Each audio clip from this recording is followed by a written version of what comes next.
So the plugin's loaded up. It starts off with no preset loaded. There's controls here, but they're not going to impact anything, especially when I don't have a preset loaded up. So I'll go ahead and go into load. It brings up this custom picker over here, and I can drill down into one of the folders where I've got some presets and just pick from it. And you can see instantly I get a visualization like this.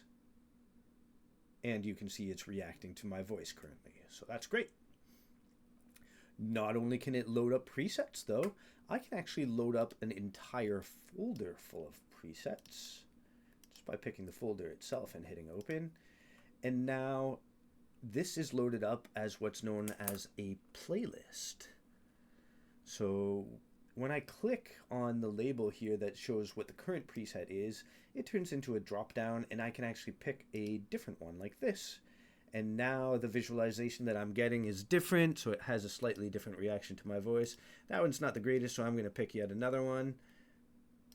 So you can see it's quite easy to navigate around and pick some kind of visualization that'll hopefully be suitable to the kind of visualization that you're looking for. Yeah, I've always liked Geist ones. Okay, another thing you might have noticed if you're a keen observer once I loaded up a playlist is that there's some new buttons that showed up on the left-hand side over here.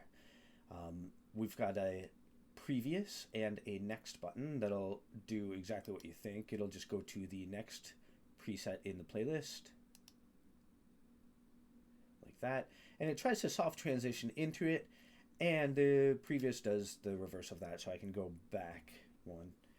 And that's just going in sequential order. So if I hit next when I'm on this one, it'll go down to this, and then next again, and so forth. Furthermore, if you want it to have the ability to automatically progress through presets in your playlist, you can hit this autoplay button here. And now there are two different events that can happen that will trigger it changing to a different preset. The first of which being a musical event. So sometimes if there's audio coming in that meets the criteria for triggering a next preset transition, then it will do so. I'm not entirely sure how that works yet because it's part of ProjectM. My guess is that it's volume based, but I'm not 100% sure. The other option is that it will only stay on a certain preset for a set amount of time, and I think I've currently got that set for 20 seconds. So if after 20 seconds there hasn't been any significant musical events, it can actually move on to the very next one. And if you don't want it to go in sequential order, you can always pick this random option here, and that way when it's changing, it'll move around your playlist rather sporadically. It might pick this one, and then this one, and this one, and then this one. It can go all over the place. And finally, of course, we've got a hard cut option. So as I mentioned before, when it's trying to transition from one preset to the next, it typically tries to kind of fade into that.